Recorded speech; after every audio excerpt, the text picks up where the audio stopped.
boa tarde. Um pequeno problema de som obrigou-nos a fazermos uma pequena interrupção. Agora sim voltamos. Muito boa tarde ao espaço Análise Global de hoje, 19 de junho.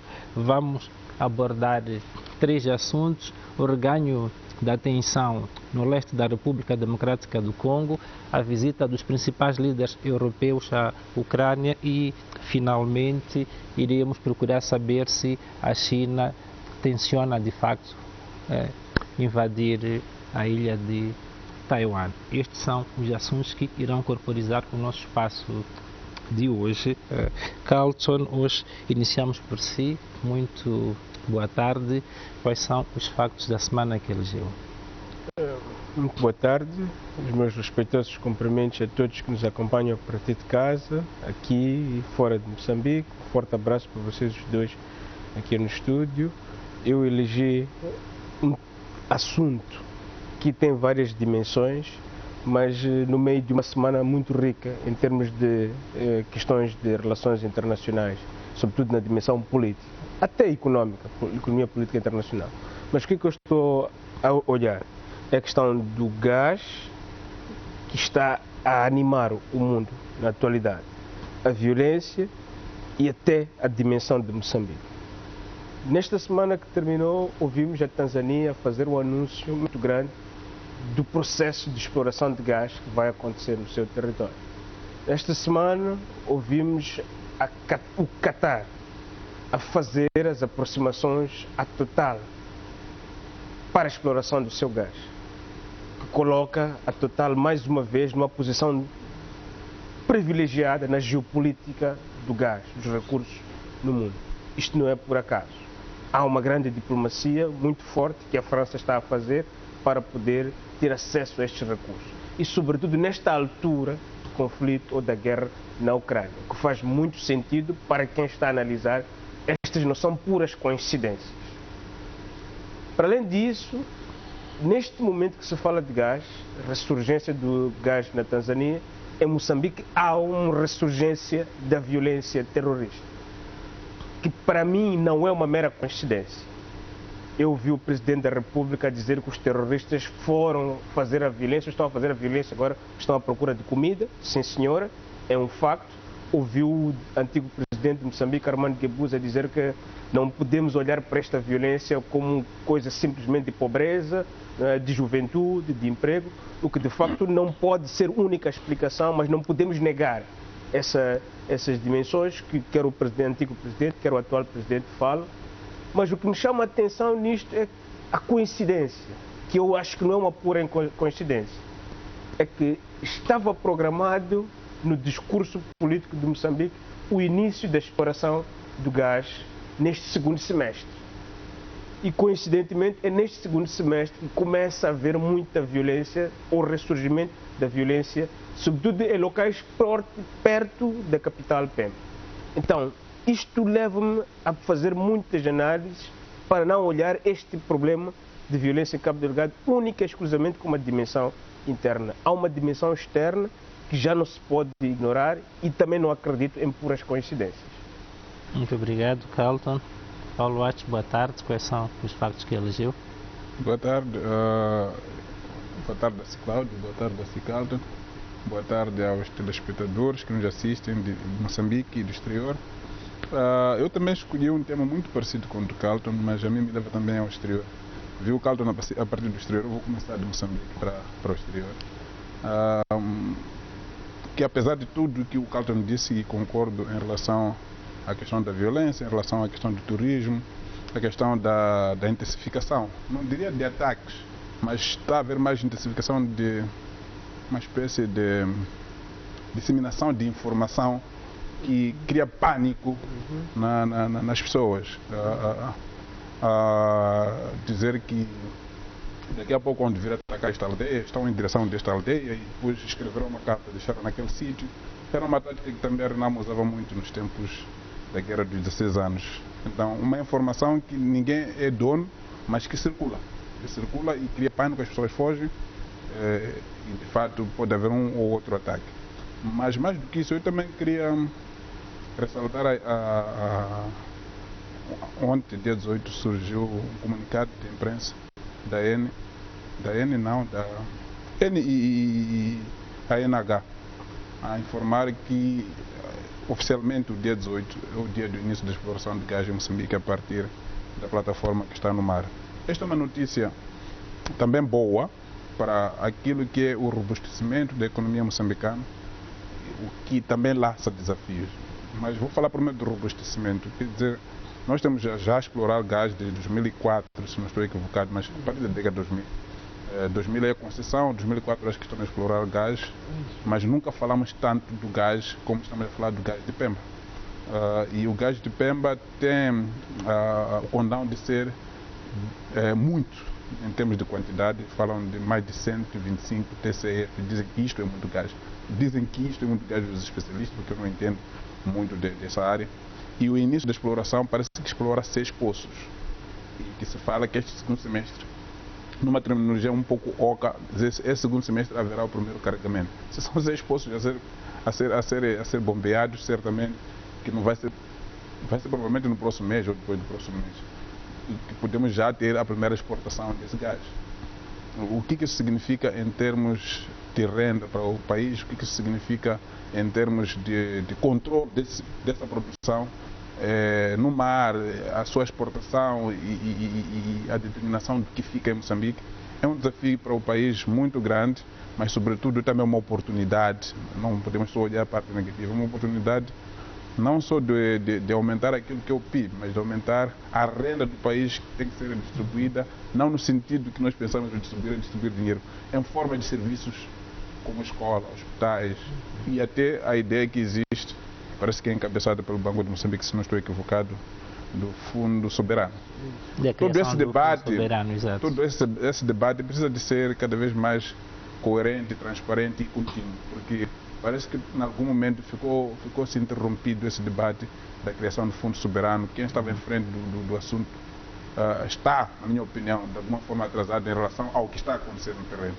Então, era um misto de sentimento de alegria, no sentido de que estamos lá, aumentamos o nosso tamanho no mapa do gás, que já tínhamos, mas também temos que fazer muitas outras engenharias, tanto de controle como da potenciação desses recursos que nós temos, que estão já a ser explorados. Mas, sim. Sim, eu queria puxar o tema que eu disse. Pode. Em relação a isso, também nós vimos nesta semana a cimeira, chamamos de cimeira, mas eles chamam Fórum Econômico Internacional de São Petersburgo, em que Vladimir Putin, os ocidentais chamam isso de Davos da Rússia, porque é lá onde, desde 1997, a Rússia expõe o seu potencial, e em número de participantes que estão interessantes. Se você vasculha na mídia ocidental, essa notícia não está a aparecer. Fiquei 2 horas à procura da informação do que estava acontecendo. Só vi alguma notícia na Euronews, mas as notícias precisas de quantos países participam não estão disponíveis. E então, o único sítio onde eu encontrei números foi no Xinhua. Os chineses, na minha opinião, das fontes agência de informação chinesa. O Sputnik quase não está a funcionar. Sim. A Euronews não te dá essa informação, a BBC não te dá essa informação, a CNN não te dá essa informação. E quase que não te dá essa informação. Encontrou na agência de informação da China. Xinhua, mas dizem que são mais de 90 países que participaram. O que isso significa? Mais de 90 países e regiões a participar neste fórum. Significa que a Rússia ainda tem metade do mundo a ouvir. Isso é um elemento importante do ponto de vista de geopolítica. E o discurso em si, poderemos explorar um pouco mais tarde, mas o discurso de Putin é um discurso também ideológico, no sentido de que aponta o Ocidente como aquele, principalmente a União Europeia, aquele que está a sofrer mais por comando dos Estados Unidos. E diz uma coisa interessante, que o Ocidente não pode pensar que nós somos suas colônias, quer dizer, não pode pensar que o que está certo para eles é o que está certo para todos, o que está errado para eles está errado para todos. Então, é preciso que o mundo seja mais abrangente, e é um discurso da multipolaridade inclusiva. Não vou aprofundar por uma questão de gestão do tempo, sei que temos 3 temas. Exatamente. Eu só queria dizer que eu ouvi o discurso de Putin na íntegra na France 24. Exato. Carlton, a Europa está a fazer esta aproximação aos países produtores de petróleo e do gás porque está a retirar as suas encomendas, né? O comércio que vem fazendo com a Rússia, e sabemos que quando chegar o inverno as necessidades da Europa serão superiores. Acha que a Europa está preparada para poder deixar de lado os hidrocarbonetos da Rússia e os novos países, né, o Catar, Moçambique, a entrar também, estão preparados para poder constituir uma alternativa? Esse é o grande desafio que a Europa está a lidar com ele neste momento.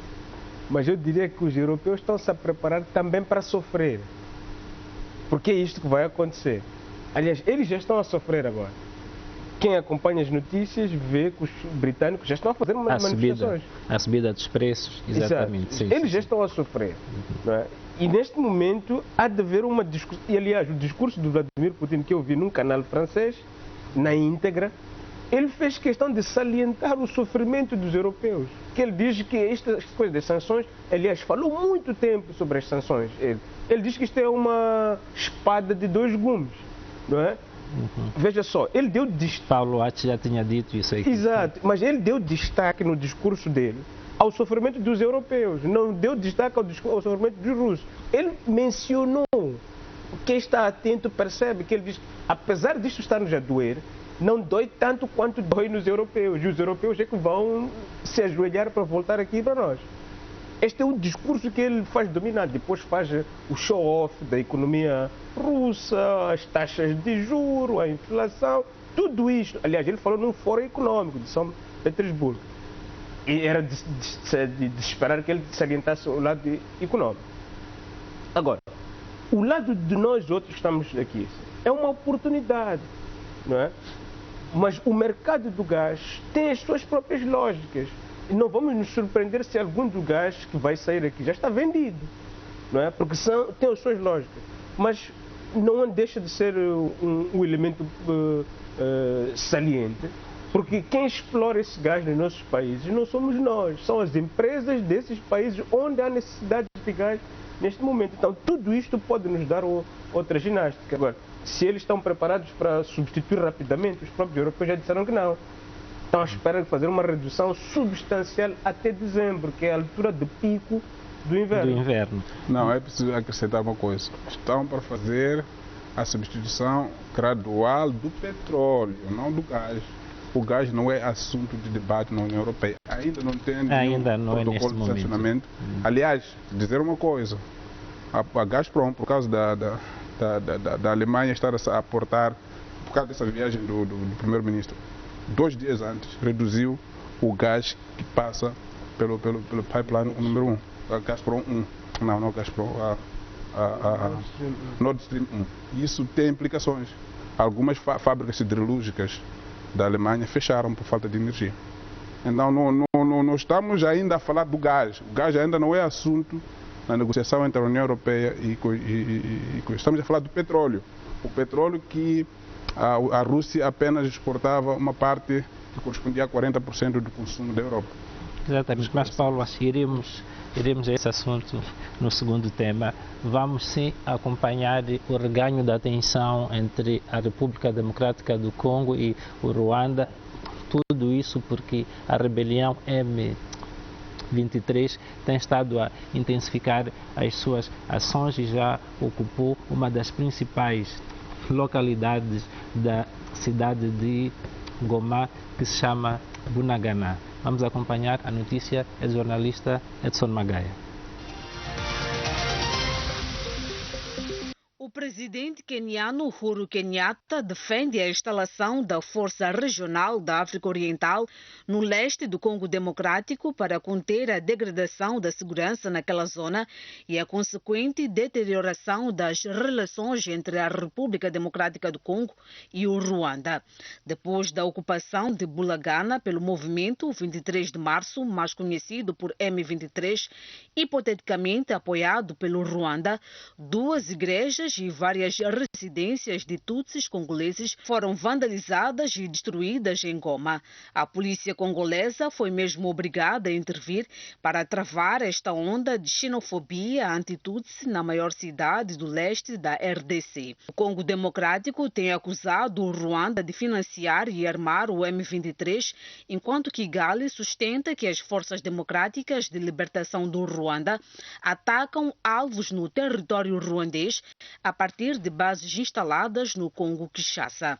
Devido a esta troca de acusações por utilização de guerrilhas interpostas, o Quênia propõe uma força regional afro-oriental só viável depois de um acordo entre o Ruanda, potencial fornecedor de tropas, e o Congo-Kinshasa, país hospedeiro, envolvido igualmente na caça a grupos armados e terroristas. Se o clima de segurança está a deteriorar-se no Kivu do Norte e no Ituri, atrasando as pesquisas petrolíferas, no Sahel a situação é ainda pior, mesmo depois de o líder do grupo islâmico para o Grande Sahara, Old El-Bakai, ser abatido no Mali. Mais de 80 civis e pelo menos 8 gendarmes foram massacrados no norte do Burkina Faso em 6 meses, uma tragédia que tende a agravar-se depois do virtual desmembramento do G5 Sahel. A retirada gradual dos franceses tem deixado vastas zonas do território maliano à mercê de grupos jihadistas.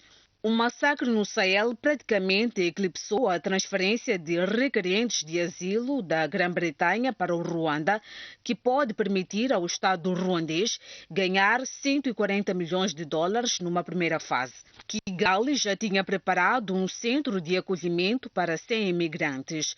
Questionada por meio mundo em terras britânicas, a operação pode mesmo ficar comprometida para o Ruanda, que esperava usar o dinheiro na construção de estradas, hospitais e outras infraestruturas sociais. Inusitada para uns, duvidosa em termos humanitários para outros, a operação tem sido defendida por Kigali, que garante plena liberdade para os beneficiários.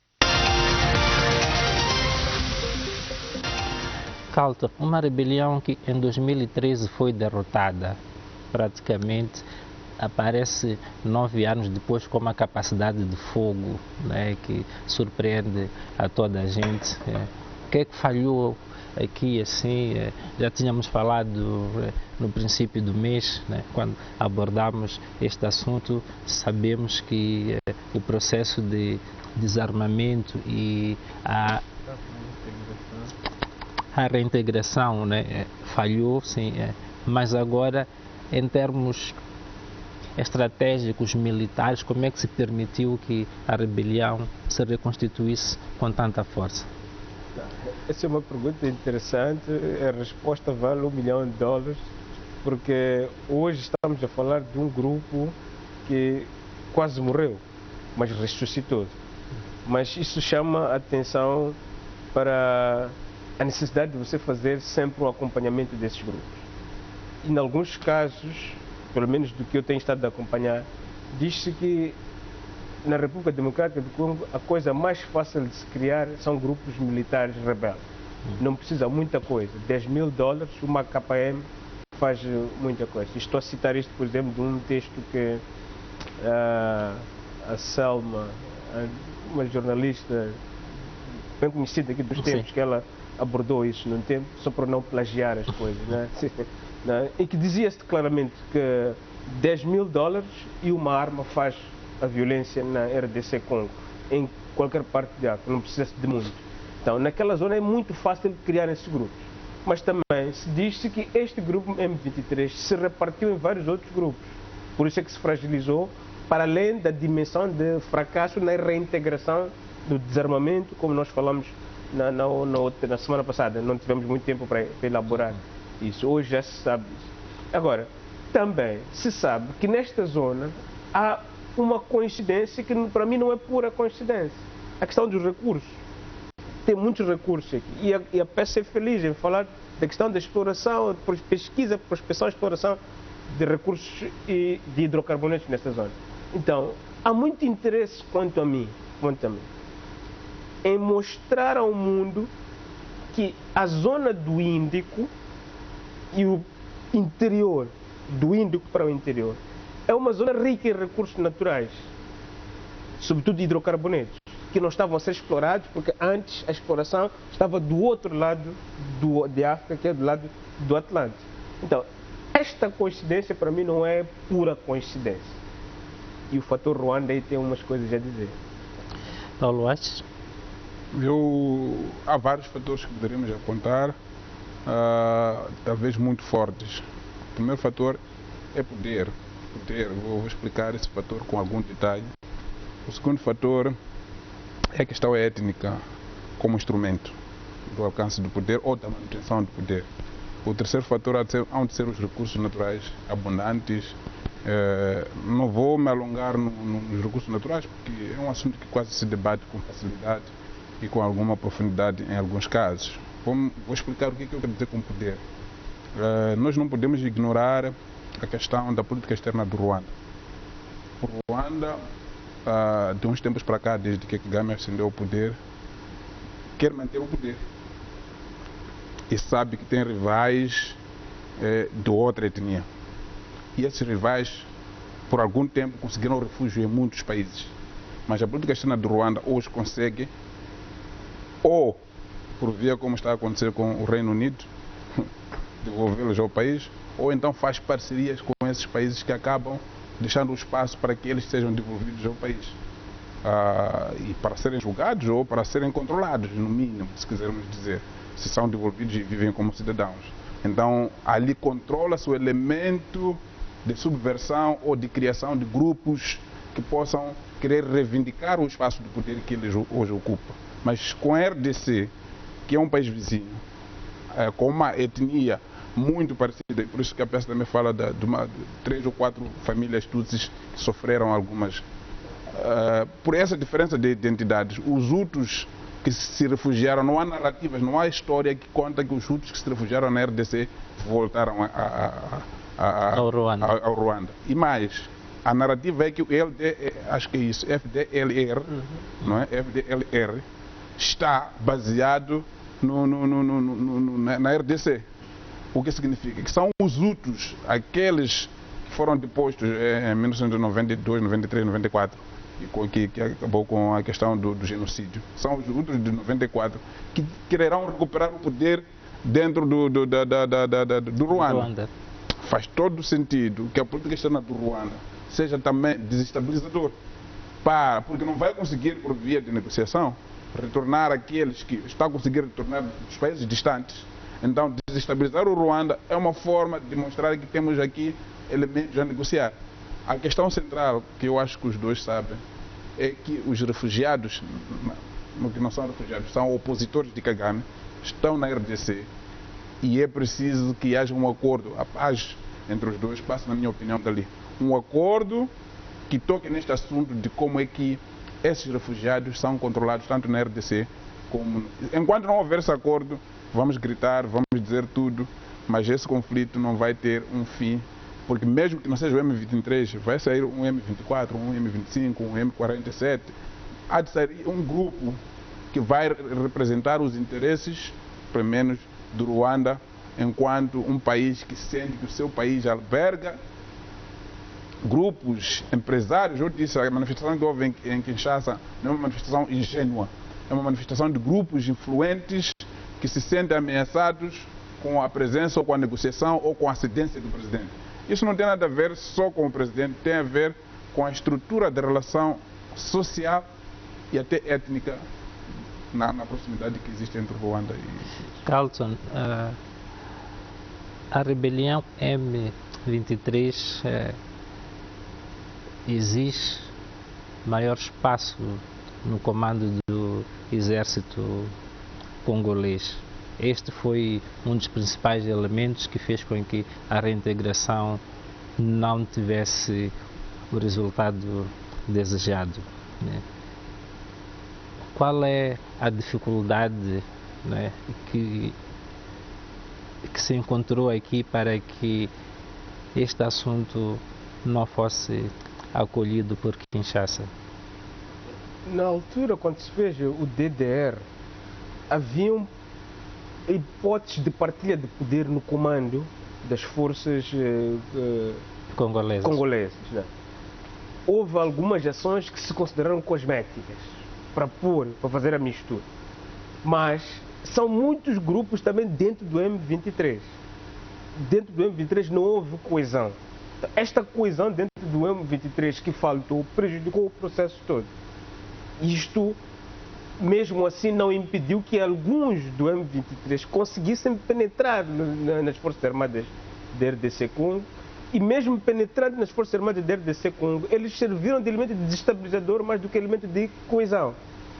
Alguns dizem que isto foi ação do Ruanda, mas estou a dizer, alguns dizem, alguns analistas dizem, suspeitas, alegações apontam para isso, porque interessava ao Ruanda ter presença dentro das Forças Armadas da RDC Congo como uma forma de desmontar toda e qualquer possibilidade de apoio dos rebeldes que estão na RDC Congo contra o Ruanda.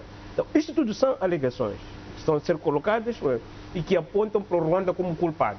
Não é? Então, não podemos também, na nossa teoria de fator único, não é, achar que o Ruanda, mesmo sendo acusado, já podemos fazer a sentença. Não.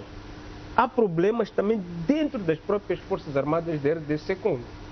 Dentro das próprias Forças Armadas da RDC Congo há problemas, e muitas das vezes esses problemas das próprias Forças Armadas dentro da RDC Congo são ofuscados pela narrativa que tenta culpabilizar tudo ao Ruanda. Não é? Então, para alguns também, isto é uma forma de esconder os seus problemas. Não é? Na tal teoria de fuga para frente, não é? O culpado é sempre o outro, que é para criar coesão aqui e esconder os nossos problemas aqui dentro. Olha, outra vez, essa pergunta que tu falavas, M23, a zona onde eles estão é uma zona muito fácil de fazer dinheiro para poder se robustecer do ponto de vista material, como tu estás a falar na pergunta anterior. O M23 tem fonte de dinheiro dentro do Ruanda, do RDC Congo. Estamos a falar de uma zona altamente rica em recursos facilmente exploráveis. São os chamados recursos aluviais. Não é como, por exemplo, o gás offshore, que você precisa de uma alta tecnologia para fazer a escavação e perfuração lá do outro lado. Mas aqueles recursos, diamantes, ouro, você encontraria a chutar ao pé, como dizia o colega Jamal. Mas eu queria dizer só uma última coisa. É verdade que a fonte de financiamento é importante. Isso. O grupo rebelde feito por qualquer, contando na história, dificilmente você vai encontrar um grupo rebelde que vivia do seu próprio país só. Há de ter sempre, nós já não tinha Malau, tinha África do Sul e teve Rodésia. Alguma retaguarda. Sempre terá uma retaguarda, pelo menos para a liderança. Porque a maior parte das pessoas que estão a fazer a guerra, esses que vão explorar, não sei, são comandados. Mas o comandante tem que ser alguém da elite que percebe como funciona o mundo. Permitam, Paulo, solicitar a realização para nos colocar o mapa aqui, que é para podermos entender melhor aquilo que... Sim. Então, em relação a este aspecto de refúgio, porque quem faz a guerra é o povo, é a massa. Mas quem pensa a guerra é uma pessoa que conhece relativamente o espaço que está.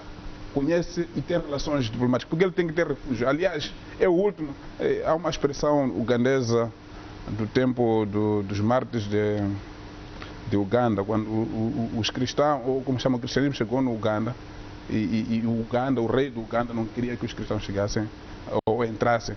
Então, para acabar com o cristianismo, dizia, para matar a mãe de Moshe é preciso cavar até encontrar a mãe de Moshe e matar. É preciso encontrar a mãe de Moshe.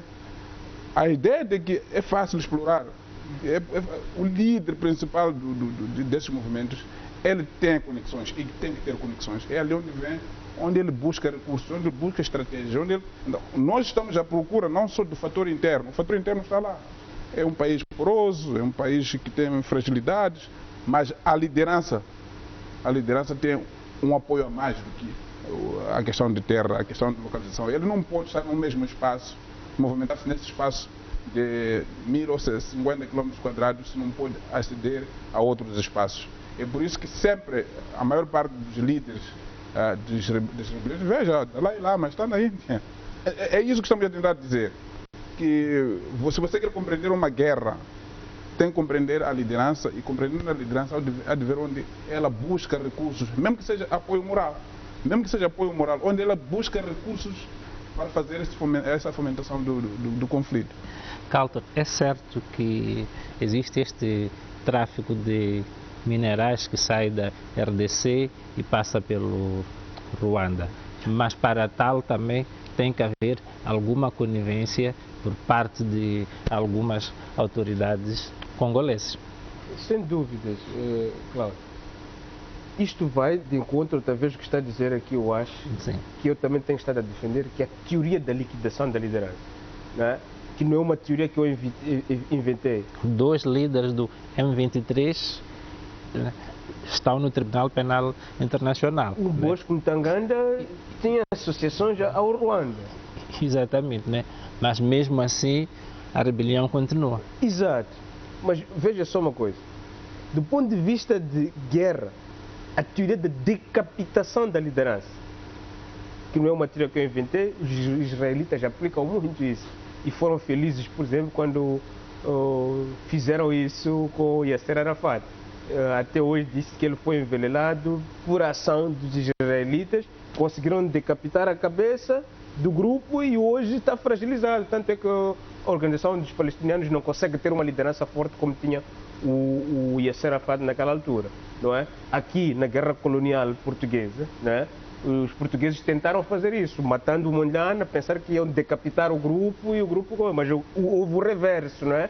Entrou Samora Machel e a liderança foi mais forte do que isso. Em Angola, matou-se Savimbi, não é? Savimbi era a UNITA era Savimbi. Estamos a ver o que está a acontecer agora, que chama-se a teoria de decapitação da liderança, a teoria da liquidação da liderança. Acho que não é por acaso que os terroristas em Cabo Delgado escondem a sua liderança, porque sabem que correm esse risco de, uma vez decapitada a liderança, o grupo pode cair. Então, esta é uma das coisas que é preciso tomar em consideração quando nós falamos aqui nestes conflitos, nesta guerra. E esta liderança pensadora, porque aqueles que estão ali embaixo são os recrutáveis, os soldados do terreno, exato. Mas estes são fundamentais também para conseguir manter o curso da guerra, o curso da violência, porque não é o mastermind que faz os disparos, ele só pensa e coloca. Em alguns casos, eles vão para a frente de combate. Então, hoje nós sabemos desta questão da ligação dos recursos, porque são esses líderes que lhes interessa ter acesso e controle os recursos para poder financiar a guerra. Mas aí está uma coisa interessante. Em Angola, nós tivemos guerra chamada guerra de recursos. Está aí bem escrito, bem documentado. A guerra era financiada ali por dentro. E quando os líderes das guerras não dependem do povo para fazer a guerra, eles têm mais propensão de cometer violência contra esse grupo. Eu não dependo do seu dinheiro. Então, você, para mim, é um alvo. Agora, quando eu dependo do seu dinheiro, para eu poder sobreviver, eu tenho menos propensão a cometer violência contra si. É o que aconteceu aqui em Moçambique. A Renamo não dependia do dinheiro do povo, da comida do povo e tudo mais para poder se sustentar. Tinha um apartheid financiado, não é? Então, aqui também estamos a ter mais ou menos uma situação igual. Para eles fazerem a guerra, por mais que tenhas lideranças fora, ali dentro, e é o que acontecia em Angola, eles tinham acesso a isto e faziam riqueza assim mesmo. É meio complexo dizer que tem financiamento. O financiamento só existe se você tem ligação com o exterior. Porque é o exterior que compra, é o exterior que te dá o dinheiro. É o exterior, quer dizer, ninguém tira diamante para vender aos congoleses. O diamante é tirado de Congo para vender em algum país que depois dá dinheiro e você vai financiar a guerra. É isso que nós chamamos tráfico. Não só o tráfico. Quando nós dizemos que não é possível fazer uma guerra local e ela durar, veja o caso do Nhongo, não é possível durar uma guerra que é porque eu quero. Tem que ter uma liderança capaz de fazer a ligação com os países. E os países vizinhos, nós dizemos que em política externa, os países vizinhos são os principais países. Porque são eles que vão deixar passar ou não vão deixar passar. Em qualquer dos casos que quisermos mencionar, por exemplo, mesmo a questão do Savimbi, o Savimbi não tirava o diamante que tirava para vender à população e depois ter financiamento. Passava a partir da RDC e passava a partir da África do Sul. E tinha o dinheiro e voltava. Então, sempre há de haver um país ao seu lado que está contra. É preciso perceber os interesses desses países. E é ali onde você resolve o conflito. O conflito é resolver os interesses dos Estados vizinhos que podem ser o seu cancro. Este é que é o aspecto central. Duas questões para podermos encerrar este tema. O Uhuru Kenyatta propõe o envio de uma força regional, mas sabemos que essa força regional é constituída maioritariamente, né, pelas forças ruandesas, então é quase impraticável. Kinshasa não vai aceitar esta força. Segunda questão, Kigali vai receber próxima semana a cimeira da Commonwealth. Há o risco ou não de ser pressionado pelos Estados Unidos e pela Grã-Bretanha para poder cessar o seu apoio? Caldo. A primeira coisa que tu disseste é correto, né? Praticamente a RDC não vai aceitar colocar as forças ruandesas a comandar com maioria as forças de paz dentro do seu território. Isso qualquer um que está na RDC Congo, mesmo que não tenha sido líder na altura, vai relembrar-se da invasão da RDC Congo do passado, não é? É oficializar ou retornar a invasão. Mas é curioso que agora temos forças do Uganda que foram chamadas pelo governo. Mas a relação entre RDC e Uganda não é a mesma relação forte de fricção como é a relação entre RDC Congo e o Ruanda. E o Ruanda, exato. Mas está aí, não é nada estático, uniforme e inamovível, não é? Neste caso. E sobretudo quando estamos a falar de um país onde o financiamento da guerra é um financiamento da guerra por tráfico, economia ilegal. Patrick Chabal escreve muito sobre isso, a criminalização da economia.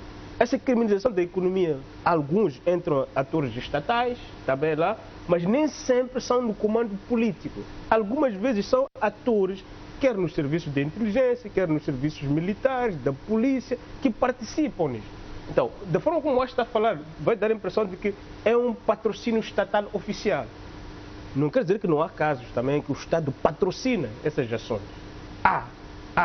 Aqui estamos a falar do Ruanda, que alegadamente, mas o Kagame desmente sempre isso. Eu vi uma entrevista que ele deu nos Estados Unidos da América. Essa é uma coisa engraçada no Kagame. Ele é altamente criticado, mas ele vai para os sítios onde ele é criticado. E vai a entrevistas e aceita ouvir aquela crítica.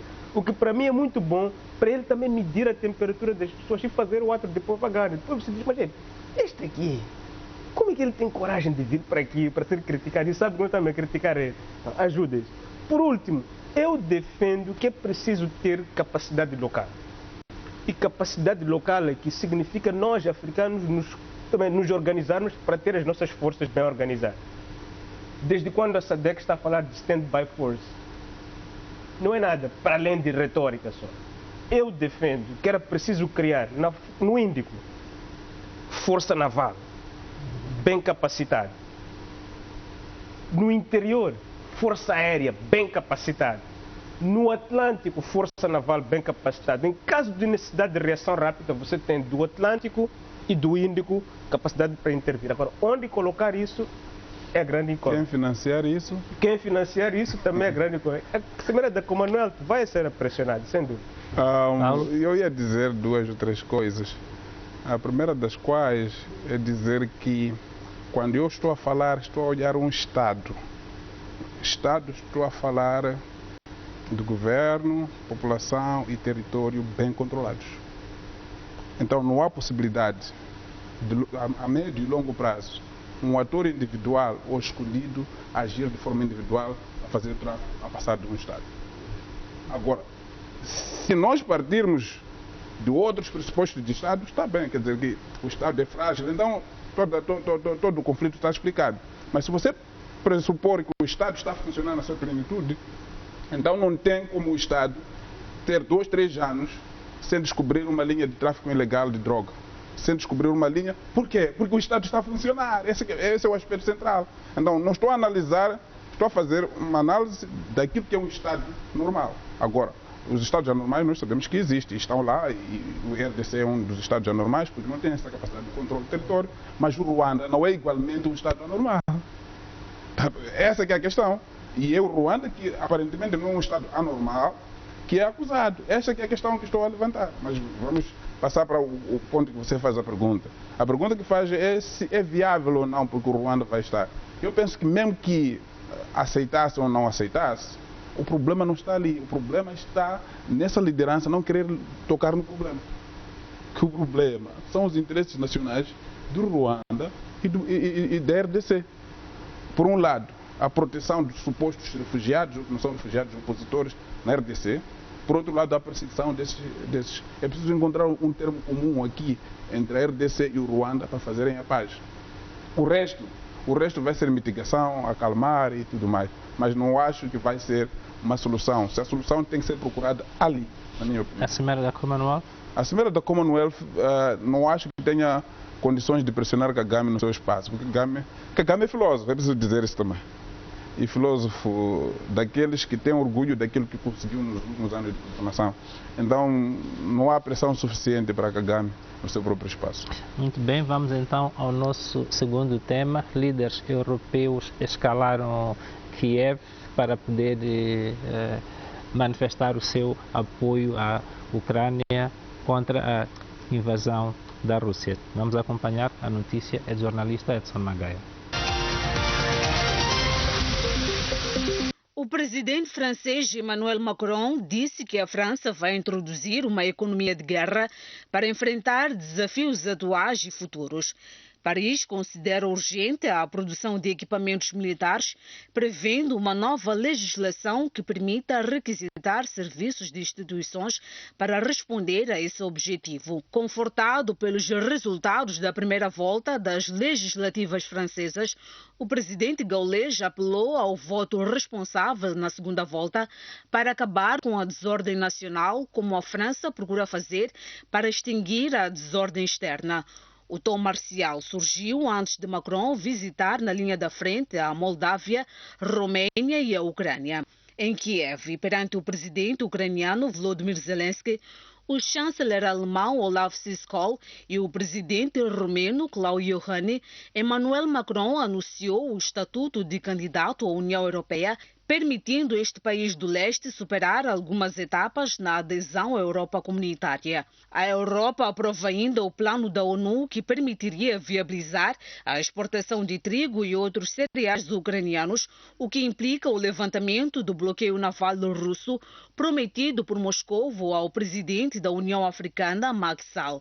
A visita dos grandes da Europa a Kiev surge depois da ida de uma comissão senatorial francesa a Taiwan, a segunda em 2 anos. Vista como espelho da Ucrânia, que é considerada um estado artificial, Taiwan é tido como parte integrante da China. Nesta lógica, Beijing espera uma futura integração taiwanesa na China, um exemplo de Macau e Hong Kong, uma perspectiva vista pelo Ocidente como inviável. Os Estados Unidos veem Taiwan e Coreia do Sul como 2 exceções democráticas numa Ásia dominada por uma regra autocrática. Os sobrevoos de Taiwan por aviões da China são vistos como um prelúdio de invasão chinesa, apesar de Beijing defender uma integração com base no princípio um país, 2 sistemas. Mesmo depois de ter sido afastada de um negócio de submarinos com a Austrália, no valor de 50 bilhões de euros pelos Estados Unidos, Paris mantém com Washington uma proximidade de interesses na Ásia e no Pacífico. Por isso mesmo, a ida da Comissão da Defesa do Senado francês a Taiwan quase coincidiu com o envio do 3º pacote financeiro dos Estados Unidos a Taipei, no valor de 95 milhões de dólares. Paulo, vimos os líderes europeus a irem à Ucrânia, manifestaram o apoio à adesão à União Europeia, mas há um silêncio total sobre a NATO. Não quiseram atingir a linha amarela estabelecida por Moscou. Sim, é interessante. É preciso também dizer algumas coisas sobre o que é aderir à União Europeia. Esse apoio é um incentivo à Ucrânia para mostrar que ainda estão do lado dele, mas o processo da adesão à União Europeia é um processo longo que tem a ver com vários fatores. Por exemplo, estamos a dizer que a Ucrânia é produtora de trigo, mas não é só de trigo que produz, pode haver outros produtos que produzem e produzem. E esses produtos têm cota dentro da União Europeia. É preciso negociar com os países que já têm uma determinada cota para baixar a sua cota para acomodar a Ucrânia. Então, não é uma negociação simples. o fato de dar o estatuto de membro não significa candidato, não significa que pode adquirir daqui a 2, 3 anos. Mas, obviamente, a vontade política pode superar a questão, a técnica, que é a questão do procedimento, dos cálculos, da democracia, de todos os outros elementos que normalmente impedem muitos Estados de entrar. A Croácia, por exemplo, ficou muito tempo para conseguir entrar, desde 96 que se candidata até 2013, quando conseguiu entrar, que conseguiu reunir os requisitos. Provavelmente a Ucrânia hoje, na situação que está, pode abrir também uma exceção. Mas também sabem que estão a ser vizinho, não é, de um Estado que vai provocar aquilo que eles nunca quiseram fazer, que é o desenvolvimento em 2 velocidades, porque os ucranianos realmente vão passar a ser cidadãos europeus e vão emigrar todos para a Europa Ocidental. Isso significa o que? Significa desafios para os países ocidentais. E é preciso calcular bem estes elementos para impedir que a Ucrânia seja esvaziada com a entrada, em termos populacionais, da Ucrânia oficialmente, porque eles passam a ser cidadãos. São cidadãos europeus, no sentido que podem viver em qualquer parte. A razão que fez sair o Reino Unido da União Europeia. E quais são os Holanda, Noruega, não, Dinamarca, entre outros, não vão viver certamente na Estônia, Romênia, Bulgária, Polônia. Então, todos esses elementos têm que ser equacionados. E a Rússia, como chama, a França e a Alemanha sabem muito bem disso. Carlton? Eu acho uma coisa engraçada. O russo, quando fez a guerra, acho eu que estava à espera que a guerra fosse um inibidor para a entrada da União Europeia. Aliás, na União Europeia, uma das coisas é essa, paz, estabilidade e segurança como um critério para você aderir. Se você não está nesse critério, você está arriscado. Não é? Mas, curiosamente, é esta guerra que está a acelerar a entrada da Ucrânia à União Europeia. Outra vez, eu insisto muito na teoria dos unintended consequences. Você deu um estalo à Ucrânia a pensar que ia derrubar a todo mundo, mas, pelo contrário, esse estalo que você deu à Ucrânia está a unificar o mundo para esta situação. Isto é uma coisa. Falou-se da adesão à União Europeia, mas o assunto da NATO não está parado. A NATO veio fazer um pronunciamento público nos dias que passaram, de continuação, de refortificação do apoio à Ucrânia em termos militares. Né?